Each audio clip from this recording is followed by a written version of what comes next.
this hysteria over voter fraud, this really non-existence voter fraud, has been used to intimidate and disenfranchise voters and to actually pass measures that block out millions of eligible voters. What these guys are covering for now is voter ID. That's the new election theft mechanism. Ground zero right now is probably Pennsylvania, where this strict photo ID law, which says that you aren't going to be able to vote unless you show up with a government-issued ID. Unless you have a state-approved, state-issued photo ID, a very narrow type of ID that some 22 million Americans do not have, you cannot cast your vote on election day at the polling place. Yeah, it's been struck down in Texas, it's been struck down in several other states, but it's still in effect there, and there's 800,000 voters in that state who don't have an up-to-date current ID. Tell me, voter suppression or is this voter protection? Definitely voter protection. I think every American citizen deserves to have their vote protected from the forces of corruption.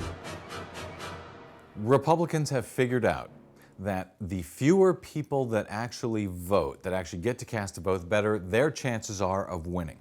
So they have put forward this scheme, and it's been a well-funded, well-organized scheme to get this notion out there that there's this massive democratic voter fraud going on.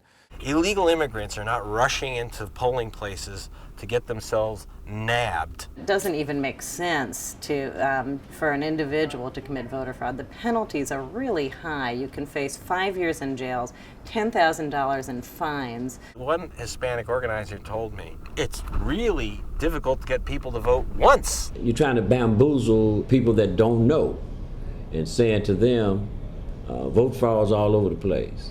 Not true. They need to stop this. Senior citizens are sitting right now waiting for hours at a time just to go in that booth to vote. And you say vote fraud? Come on. All these people want to do is vote and go home. You are actually more likely to be struck by lightning than you are to find somebody who's committed voter fraud in U.S. elections. Now, in-person impersonation is the only type of voter fraud that can possibly be deterred by polling place photo ID laws. In court, they admitted there's never been a case of voter impersonation in Pennsylvania. If the law is not intended to solve a problem, it's intended to be a problem. One of the most powerful Republicans in Pennsylvania bragged about his party's far-right agenda. Voter ID, which is going to allow Governor Romney to win the state of Pennsylvania. Done. Wow, he's going to win because of voter ID. That's the GOP game plan for this election. And now they've admitted it. As it turns out, the people who do not have this very narrowly tailored type of photo ID happen to be, oh, you know, the elderly, the students, the minorities, the urban dwellers. These are the people who don't have the photo ID. Coincidentally, those are the people that tend to vote Democratic. That's why GOP lawmakers have passed voter suppression laws in half a dozen critical swing states. Every time that the vote has been significantly expanded for black people, there's been massive waves of voter suppression. It happened after the Civil War and the enfranchising of blacks. It happened after the passage of the Voting Rights Act in 1965.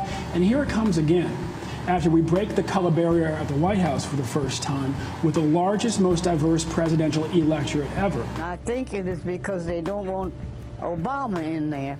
So I think they're trying to do something to keep the black people from having the right to vote.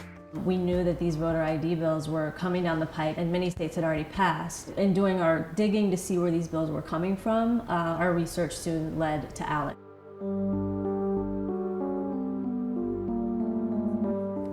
Probably the worst example of a pay-to-play catastrophe is this monstrosity called ALEC. And it is a straight-up pay-to-play organization where corporate lobbyists and legislators sit down together and come up with crazy laws that hurt America, like the voter disenfranchisement laws. ALEC is one of the prime movers on voter ID laws, which make it very, very hard to vote, on a host of voter suppression measures, changing of election dates, making it harder to do referendums and recalls and other democracy initiatives. Paul Weyrich, back in 1980, he gave the Rosetta Stone for how to steal votes in the modern age. Speaking in 1980 at a Baptist convention down in Texas with Jerry Falwell and Ronald Reagan by his side. Now, many of our Christians have what I call the goo-goo syndrome. Good government. They want everybody to vote. I don't want everybody to vote. Elections are not won by a majority of people. They never have been from the beginning of our country, and they are not now. As a matter of fact, our leverage in the elections, quite candidly, goes up as the voting populace goes down. Here we are 25 years later, and this is being put in place by his organization, the American Legislative Exchange Council, which is funded by the Kochs. The problem with the Koch brothers is no problem at all, as long as you like a democracy where you get to buy any candidate you want, as opposed to, the old-fashioned idea of one man, one vote. Laws will be passed that will affect every aspect of your life, but you won't know why they were passed. They won't be passed because you asked for them. They won't be passed because they're good for you. They will be passed because they allow somebody who makes a lot of money to make a lot more money. It is an all-out assault on democracy, but now it's been legitimized by the U.S. Supreme Court, and it's killing us.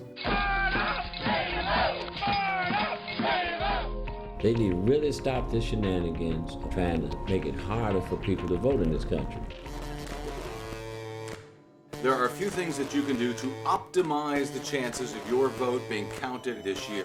If you're not registered, register. If you are registered, check with your county and make sure that you are still registered. If you want to oversee your own democracy, stick around. Be there at the end of the night when those polls close. Take photographs. The more eyeballs who are there, the more people who are looking, the harder it is for the bad guys to get away with what they want to do. And tell the Koch brothers to get their filthy money the hell out of our elections.